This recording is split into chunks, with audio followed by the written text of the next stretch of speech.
எல்லோருக்கும் வணக்கம். இன்றைக்கி நம்ம சூப்பரான ஒரு களியும் நாட்டுக்கோழி குழம்பு வத்த குழம்பு தான் செய்ய போகிறோம்.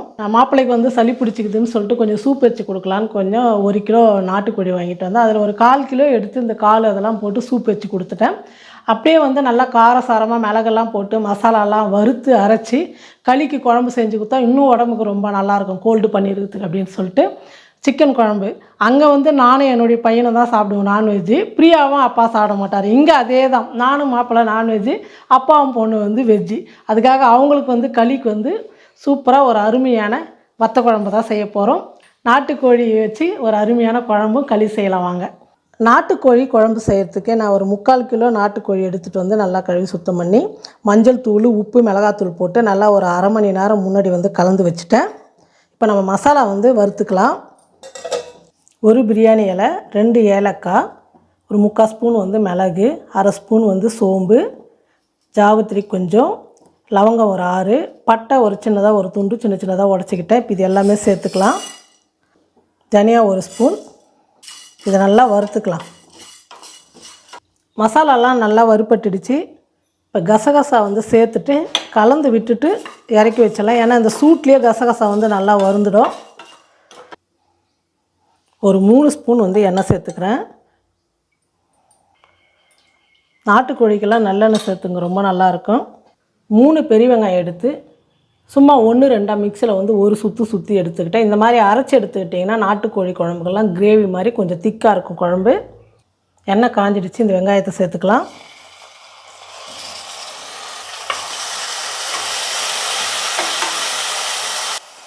வெங்காயம் பாதி அளவுக்கு நல்லா வதங்கிடுச்சு. இப்போ கொஞ்சம் கருவேப்பிலை சேர்த்துக்கிறேன். 1 ஸ்பூன் இஞ்சி பூண்டு பேஸ்ட்டு சேர்த்துக்கிறேன். இதெல்லாம் சேர்ந்து நல்லா வதங்கட்டும்.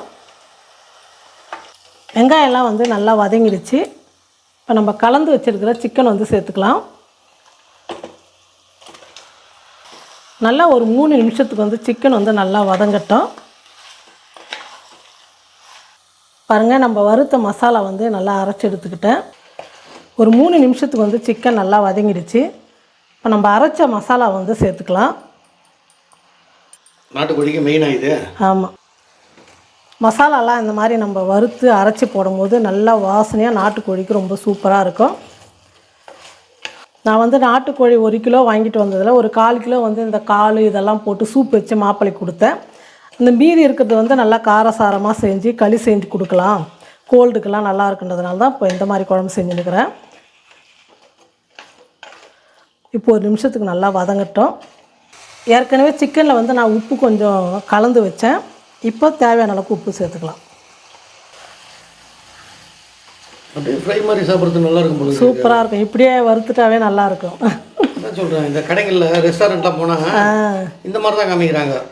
பாருங்கள், மசாலாலாம் சேர்த்து நல்லா வதங்கிடுச்சு. இப்போ தேவையான அளவுக்கு தண்ணி சேர்த்துக்கலாம். களி குழம்புக்கு. ஆமாம், அதனால் கொஞ்சம் திக்காக தான் இருக்கணும். சாதத்துக்குனா கொஞ்சம் தண்ணியாக வைக்கலாம். அவ்வளோதான், இந்த அளவுக்கு இருந்தால் போதும். இப்போ நம்ம குக்கர் மூடி போட்டு மூடிடலாம். நல்லா ஒரு 4 விசில் வரட்டும்.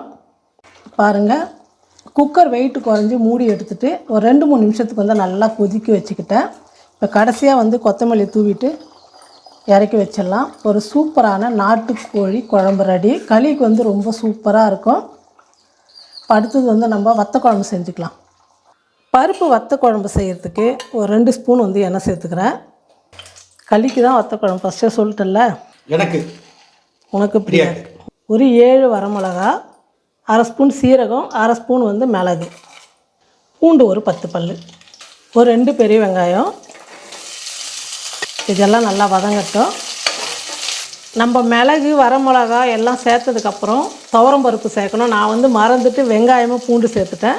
இப்போ ஒரு 100 கிராம் துவரம் பருப்பு சேர்த்துக்கிறேன். பருப்பு நல்லா பொண்ணு வரலாம் வந்ததுக்கப்புறம் நம்ம வெங்காயம் சேர்த்துங்க. நீங்கள் இப்போ பருப்பு நல்லா வறுபடட்டும். பாருங்கள், பருப்பு இந்த அளவுக்கு கொஞ்சம் கலர் மாறி வரணும். இப்போ நான் கொஞ்சமாக புளி எடுத்து வச்சுருக்கிறேன், அதை சேர்த்துக்கிறேன். ஒரு 2 தக்காளி சேர்த்துக்கிறேன்.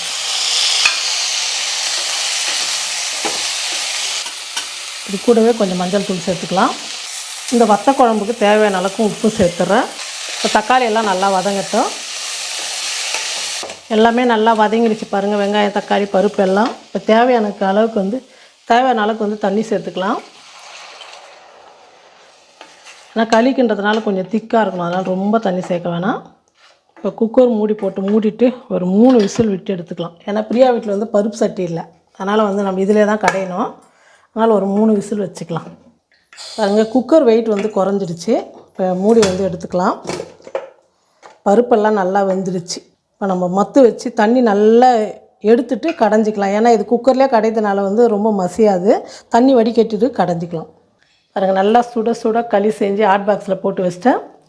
இங்கே பார்த்தீங்கன்னா நாட்டுக்கோழி குழம்பு நல்லா மசாலாலாம் வறுத்து அரைச்சி செஞ்சுருக்கேன். ரொம்ப காரசாரமாக ரொம்ப நல்லாயிருக்கும். இது வந்து துவரம் பருப்பு வறுத்து கடைஞ்சிருக்கிறேன். களிக்கு வந்து இந்த மாதிரி வத்த குழம்பு செஞ்சால் ரொம்ப சூப்பராக நல்லாயிருக்கும். நீங்களும் ஒரு முறை இந்த மாதிரி செஞ்சு பாருங்கள். நாங்கள் வந்து நிறைய வீட்டில் எப்போ களி செஞ்சாலும் ஒன்று கீரை குழம்பு செய்வோம், இல்லைனா இந்த பருப்பு வந்து வத்த குழம்பு செய்வோம்.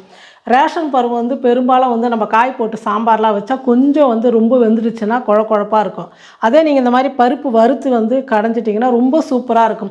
அதிகமாக ரேஷன் பருப்பில் வந்து நான் இந்த மாதிரி தான் செய்வேன். களிக்கு வந்து இப்படி தான் வறுத்து கடைஞ்சிக்குவோம் நாங்கள் ரேஷன் பருப்பில். ரொம்ப நல்லாயிருக்கும். நீங்களே இதே மாதிரி களி செஞ்சுட்டு நாட்டுக்கோழி குழம்பு மசாலாலாம் வறுத்து அரைச்சிட்டு வத்த குழம்பு செஞ்சுட்டு எப்படி இருக்குன்னு சொல்லிட்டு மறக்காமல் கமெண்ட் பண்ணுங்கள், ஷேர் பண்ணுங்கள்.